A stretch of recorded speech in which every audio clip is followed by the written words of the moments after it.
Bem-vindos a mais um pós-jogo aqui no Camisa 12. Muito obrigado a todos vocês que estão sempre ligados aqui no canal, aquele ritual nosso. Você já clica em curtir e compartilha esse vídeo agora. Se você não é inscrito no canal ainda, inscreva-se também. A gente tem postado alguns vídeos aqui, apesar dessa fase do Galo, especial Dia das Crianças, missão para conseguir autógrafo do Ronaldinho, enfim.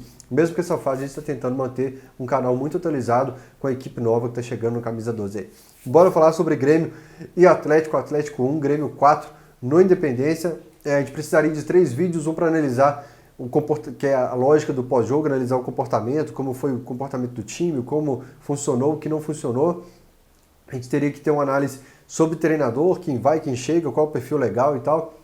E um vídeo apenas sobre o Rui Costa, né, que é a entrevista dele depois da partida, diretor de futebol do Galo, para quem acompanha aqui o vídeo e não sabe quem é o Rui Costa.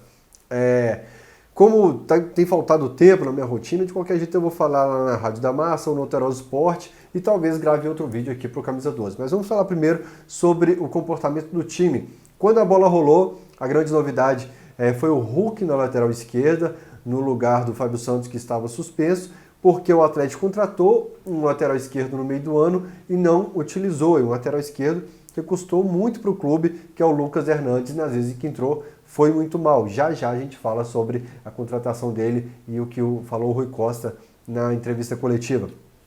O Hulk na lateral esquerda, o Marquinhos um meia da base no meio. Quem achou que o Marquinhos entraria muito nervoso pelo momento ruim do Atlético? O menino mostrou que tem atitude, não abaixou a cabeça, não se mostrou tenso para pegar a bola, para ir para cima do marcador, para trabalhar, para aproximar. Ele e o Luan conseguiram boas triangulações no começo do jogo, encheu o Atlético de esperança com 48 segundos, 45 segundos. Ele fez uma boa jogada com o Hulk. Se o Hulk tivesse acertado o cruzamento para o de Santo ficou meio bravo ali no segundo pau, porque o Atlético poderia abrir o placar, seria uma outra partida. Foi um lance assim bem claro do Galo com 45 segundos. Aliás, 3, 4 cruzamentos do Hulk rasteiro que ele deveria ter mandado pelo alto.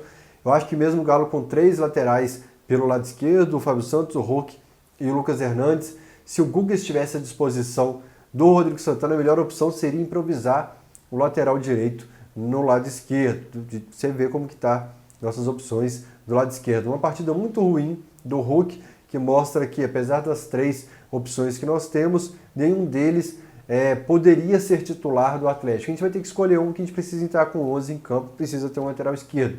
Mas nenhum deles com futebol mostrou, nas vezes em que estiveram em campo, não mostraram futebol para justificar uma titularidade no Galo, ou pelo menos dar um incômodo para quem quer que seja o treinador do Galo. Já o Marquinhos não, conseguiu boas jogadas, boas infiltrações no começo do jogo, nos encheu de esperança nas vezes em que o Galo atacou, e quando o Grêmio, um lance bobo pelas costas do Hulk, se eu não me engano, já tinha 2, 3 lances pelas costas do Hulk, faz um cruzamento fácil, bobo, Wilson falha.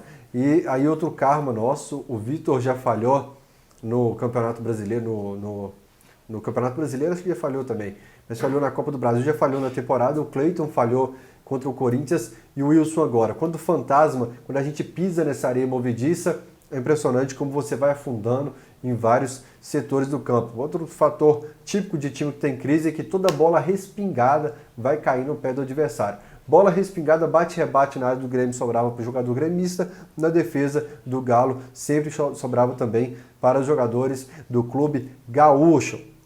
Depois que o Grêmio abre o placar, o Grêmio faz aquilo que sabe de melhor, coloca a bola no chão e toca a bola com maestria. Eu assisto o jogo pela Rádio da Massa comentando, como voz do torcedor, não comentando a partida na parte técnica, mas como um torcedor, eu comento lá e pergunto muito pro Luizinho, parte técnica. Luizinho, para quem não sabe, gente, outro dia eu estava conversando com um atleta jovem, tive que apresentar o Luizinho para ele. Falei, isso aqui, zagueiro de Copa do Mundo, um dos maiores jogadores da história do Galo. E eu falo, Luizinho, por que o zagueiro se comportou assim? Por que o volante teve que vir? Entendeu? Eu gosto de tirar dúvidas da parte técnica com ele, porque ele entende na prática, ele calçou chuteira, esteve lá dentro de campo, é diferente da gente, que nós somos cornetaristas, né? E o Luizinho elogiando também a forma, a calma com que o Grêmio trabalha a bola. O time do Grêmio é uma qualidade impressionante e é aquilo que eu falei do time do Flamengo. você pode ter 6, 7 desfalques. Aliás, a gente foi goleado por um time do Grêmio todo desfalcado. Eu acho que o Grêmio poupou porque sabia que não precisava de muito para vencer o Atlético. É um time, o Grêmio como o Flamengo, com padrão de jogo, sabe o que quer. E aí eu vou usar isso lá na frente também na coletiva do Rui Costa. Aliás, vou usar agora. O Rui Costa falou que não tem perfil pré-definido de um treinador para o Atlético ainda, né? É porque ele não sabe quais as peças que tem no Atlético, o que elas têm para oferecer e qual é o estilo de jogo que proporciona, que ele tem para entregar para um treinador. E aí eu vou usar as palavras do Micali. Talvez ele tenha chocolate em mãos, mas está querendo um bolo de morango. Vai trazer um treinador que quer fazer um bolo de morango. Vocês lembram que o Micali falou isso em Tirreu, mas é por aí.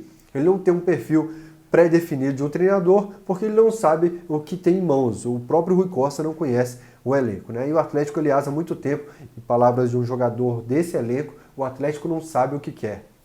Então, continuando, o Grêmio consegue trabalhar bem a bola. Vocês vão perceber que quando o Galo pega a bola, rouba a bola do adversário, não só contra o Grêmio, o Galo é muito ansioso, pega a bola, ele tenta mostrar para a torcida que quer vencer de uma maneira afobada, de uma maneira ansiosa, perde a bola 3 segundos depois. Isso é um ritual do Atlético.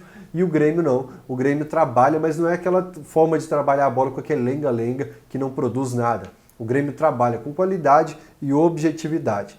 E aí, depois que toma o gol do Grêmio, o Atlético, mais uma vez, impressionante a quantidade de pênaltis cometidos. E, aliás, foi pênalti. O Luan realmente puxa a camisa do jogador gremista, acho que do Cortez.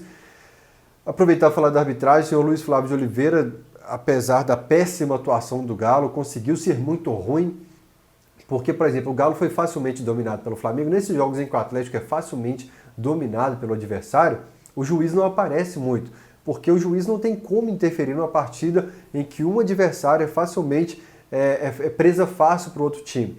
E mesmo hoje, com a superioridade gremista, o senhor Luiz Flávio de Oliveira conseguiu ser um árbitro muito ruim, uma péssima atuação dele. O apitinho só soprava para um lado, péssimas interpretações, e com a ajuda do VAR ele marca um pênalti para o Atlético, e a impressão que estava é que o Atlético iria para o vestiário de astral elevado por ter conseguido um gol no final. Né? Você ganha um gás a mais, a mente vai de uma maneira diferente para o vestiário. Agora nós vamos virar, e volta um time desligado.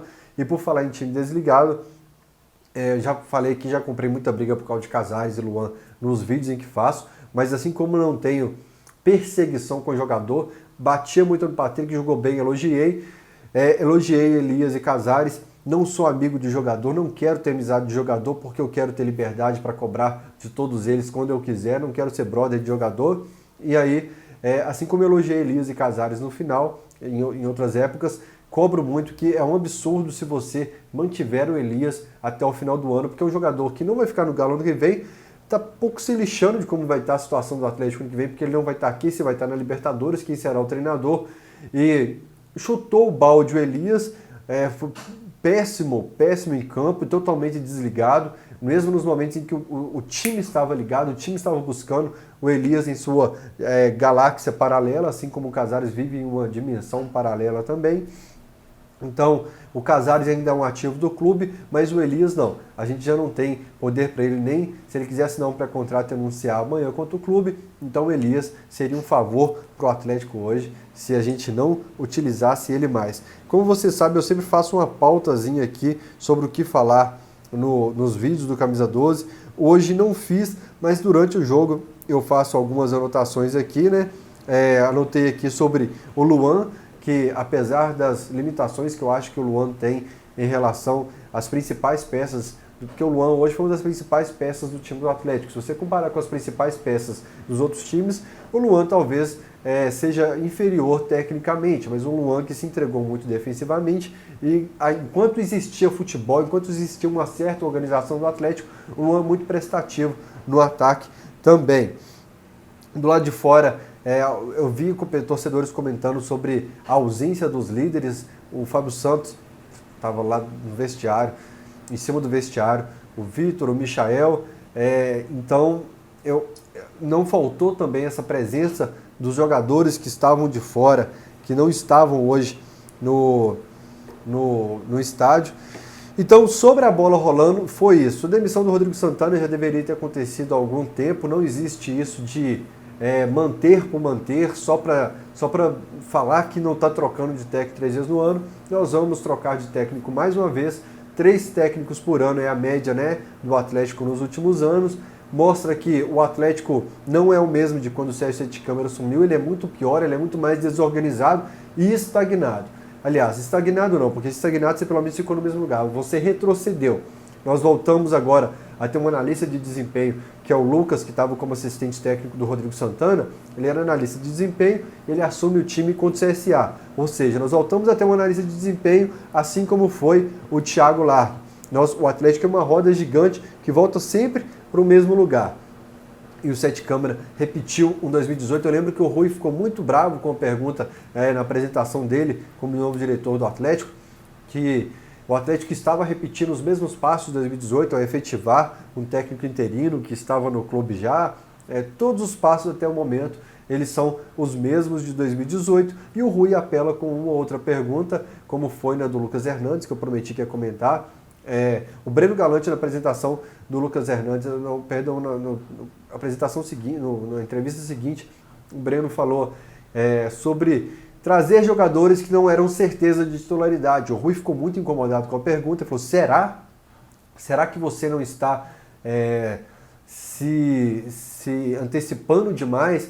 E hoje, com a pergunta do Igor, o Igor Assunção, da Rádio 98, ele usa a mesma frase, o mesmo termo e se exalta com a pergunta da mesma maneira e respondendo a Rui Costa: ô Rui, 3 meses depois que você falou que o Breno Galante estava se antecipando, estava precoce demais na análise dele, o seu lateral esquerdo é o terceiro do Atlético, custou muito dinheiro e por mais que você queira se defender, né, defender a sua posição, a sua contratação, foi até então um péssimo negócio. Aliás, a sua gestão do futebol do Atlético agora é nota 0, considerando de 0 a 10, que se puder colocar uma nota negativa, a gente colocaria também. Rodrigo Santana se despede do Atlético com um fim de trabalho deprimente, 33 pontos, conseguiu 4. Qualquer treinador em qualquer outro clube já teria caído, mas a gente já falou aqui porque é interessante para o Sete Câmara e para o Rui mantê-lo no cargo, porque ele era muito calmo e sereno e não tinha jogadores. Deixa eu ver quanto tempo aqui de vídeo, não dá para criticar um pouco ainda mais. Então era o perfil ideal para essa diretoria. Não vou falar sobre o Rodrigo Santana porque é ex-treinador do Atlético, mas a gente vai para um jogo contra o CSA, né? Não como lanternas do campeonato, mas com certeza como o clube mais desorganizado desse campeonato até o momento. E aí a gente vai para a entrevista do Rui Costa. Já falei que ele não tem o perfil definido. E aí ele fala, o Rui Costa ele tem um padrão de entrevistas desde que chegou no Atlético. Acho que é a 3ª ou 4ª vez que ele fala que o clima no vestiário, deu para ver que ele confia muito no grupo, que ele está sentindo o clima no vestiário, ele viu o pai de família chorando hoje, que ele confia muito nesse elenco. Claro que o diretor de futebol tem que falar que confia muito no elenco, porque ele tem que ter um grupo em mãos. Ele não pode fazer como um diretor do Londrina, que é bonito para a torcida, quando ele xinga todos os jogadores, que ele usa não lembro qual termo para falar do elenco. O Rui não faria isso para não perder o elenco, até porque ele tem que defender o ativo do clube aqui, né? Tem que valorizar até para negociá-los no fim do ano. Mas o Rui tenta ir muito para o lado emocional, né? Esse grupo agora está sentido, esse grupo agora vai. E quando nós saímos para o Cruzeiro, que a gente faz um 2-0, que eu chegava nos torcedores e jogava um balde de água fria, o pessoal: não, nós lutamos, e agora com essa luta a gente vai. Velho, não acredito, nesse elenco eu não acredito que vai permanecer. Para mim foi algo atípico hoje e não vai se repetir. O Rui depois defende que isso iria permanecer, fala do elenco, de um vestiário muito triste depois do Colón, e fala hoje de um vestiário muito triste.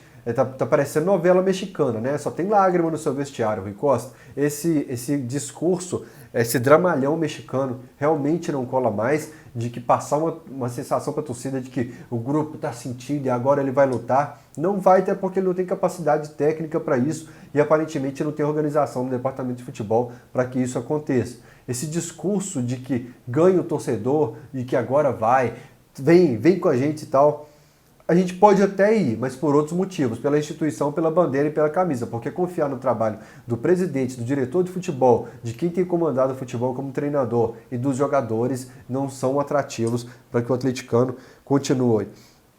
e fala que teve uma ocasião que eu vi lá no estádio que os torcedores foram protestar no vidro e eu vou ficar de óculos porque depois qualquer coisa eu continuo o pós-jogo, o vídeo, vai ficar um pouco maior hoje. Os torcedores estavam xingando o Sete Câmara, xingaram o Rui Costa, depois xingaram o Rodrigo Santana e foram até o banco de reservas. Grande parte dos torcedores, dos embaixadores do Galo, que não fazem parte do movimento Unidos pelo Galo. Eu admiro muito o trabalho dos embaixadores do Galo, sempre posto na internet sobre eles. Fizeram um trabalho fantástico no Dia das Crianças, agora com distribuição de brindes e presentes no Parque Municipal. Eles vão até os jogadores e eu acompanhei toda hora de longe. E eu percebi que o Ricardo Oliveira encarou eles e foi até o vidro. E depois o Ricardo Oliveira fica totalmente descontrolado. O Vina também vai xinga os torcedores, segundo, eu já vou falar a versão de quem está lá, mas segundo os torcedores que estavam lá, o Vina xinga. O Léo Silva afasta toda a turma pedindo foco e o preparador físico, o Félix, também pede concentração de quem estava aquecendo ali. E o Ricardo Oliveira briga ainda, mas briga mesmo de discutir, erguer dedo em rixa em direção aos torcedores, os torcedores balançando notas de dinheiro ali. Segundo os torcedores, o Fábio Santos também teria feito gestos que estavam em cima do vestiário próximo ali, isso eu não vi. Do Ricardo Oliveira eu vi que havia uma discussão ali entre eles. E segundo uma pessoa que estava dentro de campo, que não é do clube, o Ricardo Oliveira teria recebido uma cusparada na cara e com isso teria se indignado. Pode xingar, mas me cuspir, esse cara não pode fazer isso. E aí vem a versão de quem estava na arquibancada. Eu vou só dar um pique na câmera e continuo já já. Continuando então, a versão de quem estava na arquibancada é que o Ricardo Oliveira teria chamado a turma ali de covarde, o Vina xingado e o Fábio Santos feito gestos, enfim. E aí gerou toda uma guerra. Procurei informação de quem estava ali perto da cabine do presidente também, o Sete Câmara não estava, o Castelar, que foi eleito presidente do conselho essa semana, ele deixa a cabine do presidente ali no intervalo do jogo e o doutor Lázaro, o vice-presidente, teria saído no meio da segunda etapa, talvez já para discutir a demissão do Rodrigo Santana, mas quando os torcedores se dirigem em direção às cabines já não havia mais ninguém. É isso basicamente, nosso clube, como eu falei, é o mais desorganizado do campeonato no momento, a nossa briga é sim contra o rebaixamento e me preocupa muito que o Rui Costa não assuma, ou pelo menos finja ainda, internamente tem uma ideia diferente, mas externamente nos microfones diz que ainda não há briga contra o rebaixamento. Infelizmente essa é a nossa briga e temo ainda por um 2020 ainda pior, pelas convicções e pensamentos de quem administra o nosso futebol e não consegue colocar em prática a evolução porque não entende futebol. E quando eu falo que não entende futebol, é por não entender mesmo, por deixar chegar onde chegou até agora. E sabe quem está errado? Nós da imprensa, nós torcedores, eles sim são os donos da verdade, que não aceitam críticas nenhuma. Enfim, é isso aí. Se você gostou, deixe em curtir. Se você não gostou, clique em curtir também para contribuir com o nosso canal. E o mais importante, deixe seu comentário aqui, que o seu comentário gera uma resenha muito legal aqui. E a gente consegue falar um pouco do Galo nesse momento ruim. Eu tentei fazer o pós-jogo com o máximo de lucidez aqui possível, sem fazer estardalhaço, né? Sem fazer gritar e tudo mais, sem xingar, mas fazer uma análise do que está acontecendo no nosso Galo. É isso aí, tamo junto, aqui é Galo. Galo acima de tudo, não importa quem esteja no comando.